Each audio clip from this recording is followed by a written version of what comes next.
Welcome to Dark Case Files UK, where we examine real crimes, untold stories, and the cases that refuse to be forgotten. If you're interested in real crime and in-depth case files, make sure you subscribe and follow the channel. Case File 003, Mystery at GCHQ. The Unexplained Death of Gareth Williams. Viewer discretion advised. This case file examines a real death and contains discussion of violence and sensitive subject matter. Some viewers may find this distressing. Let's dive in. Gareth Williams was a Welsh mathematician and junior analyst for GCHQ on secondment to the Secret Intelligence Service, SIS or MI6, who was found dead in suspicious circumstances in Pimlico, London, on the 23rd of August 2010, at a flat used to house security services staff. The inquest found that his death was unnatural and likely to have been criminally mediated. A subsequent Metropolitan Police reinvestigation concluded that Williams's death was probably an accident. Two senior British police sources have said some of Williams's work concerned Russia, and one confirmed reports that he had been helping the US National Security Agency trace international money laundering routes that are used by organized crime groups including Moscow-based mafia cells. Early life and background. Originally from Valley, Anglesey, Wales, Williams, who spoke Welsh as a first language, began studying mathematics part-time at Bangor University, while still attending his secondary school, Ysgol Uwchradd Bededen, and graduated with a first-class degree at age 17. After gaining a PhD at the University of Manchester, after failing an exam, he dropped out from a subsequent postgraduate course at St. Catherine's College, Cambridge, and took up employment with GCHQ in Cheltenham in 2001, renting a room for nearly a decade in Prestbury, Gloucestershire. Reportedly an intensely private man and a keen cyclist, Williams was due to return to Cheltenham on the 3rd of September 2010, after spending a year in London, following his annual leave. Death of Gareth Williams. Police visited Williams's home during the afternoon of Monday the 23rd of August 2010, as a welfare check after colleagues noted he had been out of contact for several days. His naked, decomposing remains were found in the bath of the main bedroom's ensuite bathroom, inside a red sports bag that was padlocked from the outside, with the keys inside the bag. The local police had gained entry into the top-floor flat at 36 Alderney Street, Pimlico at around 1648. On examination of the bag, the premises were declared a crime scene. His family alleged that crucial DNA was interfered with and that fingerprints left at the scene were removed as part of a cover-up. Inconclusive fragments of DNA components from at least two other individuals were found on the bag. A forensic examination of Williams's flat has concluded that there was no sign of forced entry or of DNA that pointed to a third party present at the time of his death. Scotland Yard's inquiry also found no evidence of Williams's fingerprints on the padlock of the bag or the rim of the bath, which the coroner said supported her assertion of third-party involvement in the death. Metropolitan Police Deputy Assistant Commissioner Martin Hewitt said it was theoretically possible for Williams to lower himself into the bag without touching the rim of the bath. A key to the padlock was inside the bag, underneath his body. Williams was buried at Unexplained Cemetery in Valley, Anglesey, on the 26th of September 2010, following a private funeral service at Bethel Chapel in Holyhead attended by his family, friends, former colleagues in the intelligence services, and also by the head of SIS, Sir John Sawyers. Investigation. Williams's date of death was estimated to have been in the early hours of the 16th of August, 1 week before he was found. Soon after the investigation started, the heads of the Secret Intelligence Service and Metropolitan Police met to discuss how the police would handle the investigation in light of the top-secret nature of Williams's work, and who would lead the investigation. Williams had recently qualified for operational deployment, and had worked with US National Security Agency and FBI agents. The US State Department asked that no details of Williams's work should emerge at the inquest. The Foreign Secretary, William Hague, signed a public interest immunity certificate authorizing the withholding from the inquest of details of Williams's work and U.S. joint operations. After launching an investigation, Coroner Fiona Wilcox said that there were no injuries on his body and no signs that he had been involved in a struggle. His body was also free of alcohol and common recreational drugs. The Metropolitan Police considered his death suspicious and unexplained. The FBI also conducted their own investigation into the case. In December 2010, police released further details, stating that Williams had occasionally spent between 30 minutes and an hour on bondage websites, but added there was no evidence that he was obsessed with bondage and no other pornography was found. Williams's wardrobe included £25,000 of high-end women's clothing. The landlady of the annex flat he had rented in Cheltenham for 10 years said she and her husband had once found him, 3 years before his death, shouting for help, with his hands tied to his bedposts. He said he was seeing if he could get free. They cut him free, believing it was sexual rather than escapology. An expert brought in to examine the bag in which Williams's body was found concluded that Williams could not have locked it. A police spokesperson stated that, if he was alive, he got into it voluntarily or, if not, he was unconscious and placed in the bag.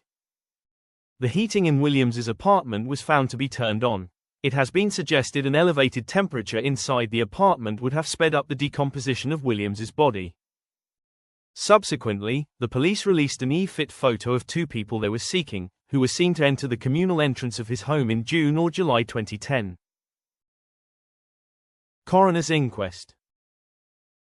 Anthony O'Toole, the lawyer for the family, said at the coroner's inquest in March 2012 that a second person was either present when Williams died, or someone broke in afterwards and stole items. There was no forensic evidence to support this view. No sign of forced entry could be found, but it was also noted that the door and locks had been removed by the time police experts had become involved. DNA found on Williams's hand turned out to be contamination from one of the forensic scientists, and the police determined that a Mediterranean couple they had been seeking had nothing to do with the inquiry. LGC, the forensic company, apologized that the error had inflicted such pain on the family, caused by the incorrect data entry of a numerical code.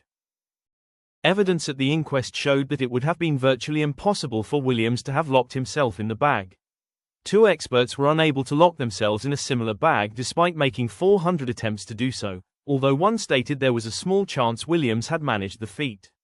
Pathologist Richard Shepherd stated it was more likely that Williams was alive when he got into the bag, due to the difficulty of arranging a corpse in the position Williams's body was found in. Another pathologist stated that Williams would have been overcome by hypercapnia, elevated carbon dioxide levels, after only 2 or 3 minutes in the bag. There were no gloves found in the bag and no fingerprints on either the padlock or the bag. Williams's family said they believed that a member of some agency specializing in the dark arts of the Secret Services was involved in his death. Fiona Wilcox, the coroner, said that she would follow the evidence wherever it led. Fiona Wilcox was also the coroner for the death of William Brokesmith, who was an auditor at Deutsche Bank at the time the bank was underwriting the Danske Bank, Estonia Russian money laundering operation. Journalist Duncan Campbell reported that the inquest evidence indicated Williams was one of a team of intelligence officers sent to penetrate US and UK hacking networks. He had attended the 2010 Black Hat briefings and DEF CON conferences. He had started with SIS in London in spring 2009, and after taking a number of training courses started on active operational work. A few months before his death, he asked to return to GCHQ as he disliked the rat race, flash car competitions and post-work drinking culture at SIS, and as a keen cyclist and walker wanted to go back to the countryside, and was due to return in September. The coroner found in a narrative verdict that Williams's death was unnatural and likely to have been criminally mediated. The coroner was satisfied that on the balance of probabilities that Gareth was killed unlawfully. There was insufficient evidence to give a verdict of unlawful killing. The coroner concluded that another party placed the bag containing Williams into the bath, and on the balance of probabilities locked the bag. The coroner said that Williams was probably alive when he was put in the bag and that he probably died shortly afterwards from CO2 poisoning or from a short-acting poison. No fingerprints were found around the bath nor the bag. The coroner was critical of SIS for failing to report Williams missing for 7 days, which caused extra anguish and suffering for his family, and led to the loss of forensic evidence. The coroner rejected suicide, interest in bondage or cross-dressing, or autoerotic activity being involved in Williams's death. She said his visits to bondage websites only occurred intermittently and were not of a frequency to indicate an active interest. The coroner condemned leaks about cross-dressing as a possible attempt at media manipulation. The coroner was highly critical of the Metropolitan Police's Counter-Terrorism Command, SO15, who failed to tell the senior investigating officer before the inquest began of the existence of 9 memory sticks and other property in Williams's SIS office. SO15 failed to take formal statements when interviewing SIS officers. The coroner said the possible involvement of SIS staff in the death was a legitimate line of inquiry for the police. Police investigation. The finding by the coroner prompted a re-investigation by the Metropolitan Police lasting a further 12 months, which officers said had been allowed unprecedented access to serving MI6 staff following strong criticism at the inquest of the spying agency's actions following the death of Mr. Williams. Metropolitan Police Deputy Assistant Commissioner Martin Hewitt announced that despite a re-examination of all evidence and the investigation of new leads, no definitive answers had been obtained as to the cause of Williams's death, and the most probable scenario was that he had died alone in his flat in Pimlico, central London, as the result of accidentally locking himself inside the bag.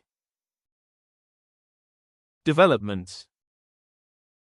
In September and October 2015, Boris Karpichkov, a former KGB agent who defected from Russia and who now lives in Britain, stated during interviews that sources in Russia had claimed that the Russian Foreign Intelligence Service, also known as the SVR, was responsible for Williams's murder. According to Karpichkov, the SVR tried and failed to blackmail Williams into becoming a double agent. In response to the SVR's attempts, Williams claimed that he knew the identity of a Russian spy inside the GCHQ. Karpichkov claimed that Williams's threat meant that the SVR then had no alternative but to exterminate him to protect their agent inside GCHQ. Regarding the cause of death, Karpichkov claimed that the SVR killed Williams by an untraceable poison introduced in his ear. The 2015 BBC Two television series London Spy was loosely based on the Williams case. The miniseries stars Ben Winshaw as Danny, who is accused of murder after his partner, MI6 spy Alex, is found dead inside a locked trunk. The Metropolitan Police concluded a further evidence review in 2024, which followed on from a 2021 independent forensic report passed to the police in November 2023. There were no new findings of DNA, nor that a third party was present at the time of Williams' death. Before closing this case file, we want to acknowledge the immense pain suffered by Gareth's family and friends. Our thoughts remain with them. What do you think really happened? Let me know your thoughts in the comments. If you want more in-depth case files, subscribe and follow Dark Case Files UK. If you'd like to support Dark Case Files UK and help these case files continue, you can do so via Ko-Fi. The link is in the description. Thank you for watching Dark Case Files UK. See you in the next one.